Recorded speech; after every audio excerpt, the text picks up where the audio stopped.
That's Mike. News at 9. Let's Mike अभी तक की खास खबरें और मैं हूं खबरों के साथ महेश सिंह। बिहार विधानसभा चुनाव में महागठबंधन में सीट बंटवारे का गतिरोध टूटने की उम्मीद बंधी है। कांग्रेस नेता राहुल गांधी और अध्यक्ष मल्लिकार्जुन खड़गे ने आरजेडी प्रमुख लालू प्रसाद यादव से फोन पर बात की ताकि सीट शेयरिंग पर सहमति बने। पहले आरजेडी ने कांग्रेस को 52 सीटें ऑफर की थी, लेकिन कांग्रेस ने 60 की मांग की। अब 61 सीटों पर सहमति की खबरें हैं। कुछ प्रमुख सीटों जैसे काहलगांव, नरकटियागंज पर विवाद बाकी है। पहले चरण की नामांकन की अंतिम तारीख कल है और तेजस्वी यादव ने राघोपुर से नामांकन भर दिया है।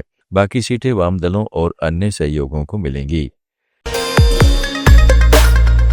जोधपुर में राजस्थान के पूर्व मुख्यमंत्री अशोक गहलोत ने जैसलमेर बस हादसे में पीड़ित और उनके परिजनों से मुलाकात की। वो अस्पताल में भर्ती घायलों से मिले और उनका इलाज कर रहे डॉक्टरों से भी बातचीत की। उन्होंने कहा कि कुछ घायल ज्यादा जलने के कारण गंभीर हैं और कुछ कम जले हैं। उनका ठीक से इलाज करने का डॉक्टरों ने भरोसा दिया है।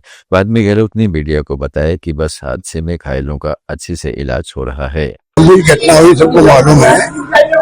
20 लोग मर गए हैं, एक बच्चा और मर गया। हम सबसे मिल के आए हैं मरीजों से। जो ज्यादा बर्न है उनकी चिंता है, कुछ वेंटिलेटर पे भी है और कुछ कम बर्न है, उनके लिए पूरी तरह इलाज हो रहा है ढंग से। हम बात करते आए हैं, उम्मीद करते होने के लोग बच जाएंगे, पर बर्न के केस ऐसे होते हैं जो एकदम मालूम नहीं पड़ता है। पर डॉक्टर ने विश्वास दिलाया कि हम पूरी तरह लगे हुए हैं। 30-40 बेड है या 10-20 बेड है, तो तमाम लोगों के लिए इलाज ढंग से चल रहा है। हम बच्चों से मिले, सबसे मिले, 2-3 लोगों से बातचीत भी हुई है। उन्होंने पूरा किसे पता किसके हम बच के आए बाहर, कैसे गाड़ी को। इस बस हादसे के 2 दिन बाद राजस्थान सरकार ने पीड़ितों के लिए आर्थिक सहायता का ऐलान किया है। मुख्यमंत्री भजनलाल शर्मा ने दुर्घटना में जान गंवाने वालों के आश्रितों और घायलों के लिए मुख्यमंत्री सहायता कोष से 10 लाख रुपए से लेकर 25 लाख रुपए तक की आर्थिक मदद की मंजूरी दी है। इससे पहले प्रधानमंत्री नरेंद्र मोदी राष्ट्रीय राहत कोष से पीड़ितों को मुआवजे का ऐलान कर चुके हैं। मुख्यमंत्री भजनलाल शर्मा ने कहा है कि शोक की इस घड़ी में राज्य सरकार मृतकों के परिजनों के साथ मजबूती से खड़ी है।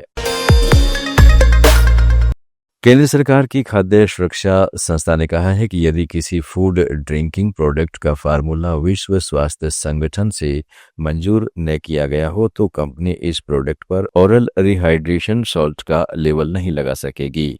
सभी कंपनियों को उनके प्रोडक्ट से ORS लेबल हटाने के निर्देश भी दिए गए हैं।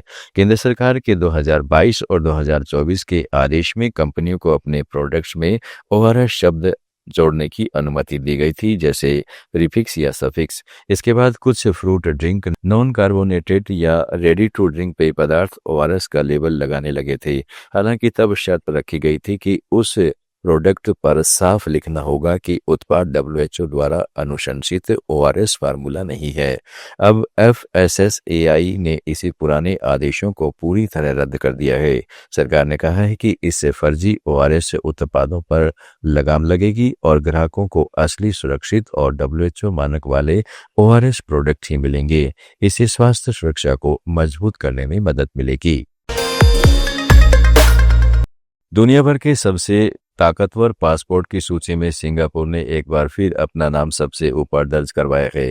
हालांकि देखा जाए तो दुनिया भर में पासपोर्ट की ताकत को मापने वाले हेनले पासपोर्ट इंडेक्स में एक समय दुनिया का सबसे ताकतवर पासपोर्ट रखने वाला अमेरिका अब 12वें स्थान पर पहुंच गया है। हालांकि इस सूची में भारत की स्थिति भी ज्यादा अच्छी नहीं दिख रही है। पिछले साल यानी 2024 में 80वें स्थान पर रहने वाला भारत 2025 में 85वें पायदान पर फिसल गया है। अब भारतीय पासपोर्ट धारक 59 देशों में बिना वीजा यात्रा कर सकते हैं। इस सूची में एक बार फिर सिंगापुर ने अपना दबदबा कायम रखा है। कुल मिलाकर सिंगापुर ने एक बार फिर दुनिया का सबसे ताकतवर पासपोर्ट होने का गौरव हासिल कर लिया है। इसके नागरिक अब 195 देशों में वीजा फ्री यात्रा कर सकते हैं। ये थी अब तक की खास खबरें। जुड़े रहिएगा लेट्स माइक के साथ।